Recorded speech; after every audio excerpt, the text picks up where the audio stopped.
Hi, you're on the Bible Forum. I'm Warren Sprouse.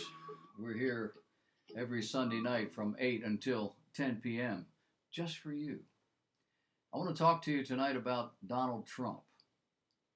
Donald Trump, the Bible Christian. There are numerous popular, influential Christians who want us to believe that we now have a Bible Christian in the White House. A Christian who uses vulgar language to make his point. A Christian who has no salvation testimony. A Christian who's been married 3 times and had other affairs. A Christian who's willing to bend the law to get what he wants. I'm not talking specifically about his tenure as president, but his entire life. He's been in business with all sorts of shady characters. Here's a man not burdened by political maneuvering. A man who has dealt with the mafia and many communist and or really evil governments and come out on the other side largely on top. He knows human nature. He knows the American people, the rational ones, the ones not influenced by socialism and anarchism. And he knows the crooks, the charlatans, the manipulators. He will win most of the battles, one way or another. When he does, the stubborn Republicans, the ones who don't get it, will learn an important lesson. Or they may leave office. Or they may go over to the Democrat Party. For example, President Trump tweeted on Tuesday this week that he has instructed his representatives to stop negotiating with House Democrats on coronavirus relief, at least until after the election. In the process, he accused Speaker Nancy Pelosi of not negotiating in good faith. What happened? Well, several Trump advisors told Axios.com's Jonathan Swan that they are utterly perplexed by the decision. They said they needed this like they needed a punch in the face. A Trump campaign advisor said the president's decision to own pulling out of the talks said, quote, "You have to try to be this politically inept." Another GOP lawmaker told Axios that this is a gift for Pelosi. But what happened? Well, Trump tweeted, Nancy Pelosi is asking for $2.4 trillion to bail out poorly run, high-crime Democrat states, money that is in no way related to COVID-19. We made a very generous offer of $1.6 trillion, and as usual, she's not negotiating in good faith.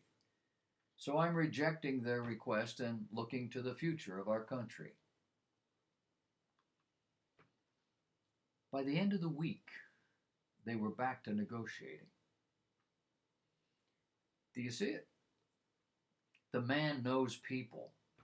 Crooks, charlatans, manipulators, you name it. He's worked with them for decades in business. Do I admire Donald Trump? Not for his morality, not for his business manipulations, not for his character, but for his ability to get things done, things that need to be done, yes. For his ability to deal with immoral Democrats in Congress, yes. For his ability to move this country forward, oh yes. Over the decades, we've watched a significant number of Republicans, largely thought to be rational and level-headed, either embrace the liberal line or be completely confused by it. Remember how cozy South Carolina Senator Lindsey Graham was with John McCain? McCain was working against President Trump, and Graham was right there by his side. Now, McCain has died, and Graham is Trump's right hand. Can't get close enough to him. It's called politics. It's not personal. Politicians are oriented toward consensus. If they are not, they don't get anywhere. Consensus is what our form of government is all about. But Donald Trump is not a consensus man. He's not a very nice man, unless he's selling you something. He's certainly not a Christian man, not as the Bible defines the phrase. But he is willing to be and do whatever it takes to make this country strong again. In this battle, he is standing with the political minority. I don't mean their group is smaller, just that their group is divided. It's a minority that has the upper hand right now, and that's because of Trump. Could he run amok, turn against all we believe? Oh, yeah. Of course, he'd lose the support that he now has, and that would force him to ignore the government and be essentially a dictator, which some believe him to be now. In this, America would cease to exist, and all sorts of chaos would reign. Not economic, perhaps not educational, but the social, religious chaos would be enough to bring it all down. Will that happen? You do know America is not mentioned in the eschatological portions of God's Word, right? It may be she's there, being that Western nation that seeks to hold it all together after the church is removed and chaos ensues. It may be she's gone, there being a great meteor that destroys a third of the landmass of Earth. And you think North and South America? That during the Great Tribulation?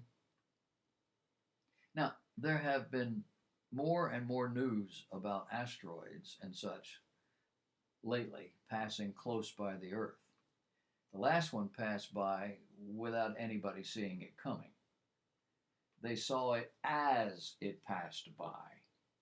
And they said it was big enough to do us some serious, serious harm. Regardless, none of the changes the Christian, none of this changes the Christian, not his or her commitments, not his or her responsibilities. The church does not exist to run nor even control government. Christianity is focused on individuals. A person, much like all other Christians, Bible Christians, people who have abandoned their natural tendencies in favor of biblical principle, beginning with that which happens in our proverbial hearts when Jesus takes up residence. A people of God not relying on human government. A people of God not choosing political sides for political gain. A people of God not counting on a nation for their future, but a people oriented toward that higher and more noble purpose, which is God, confident that He, God, will take care of us in the midst of whatever happens, confident that He, God, will win the day, confident that He, God, knows what's best for us and for the world.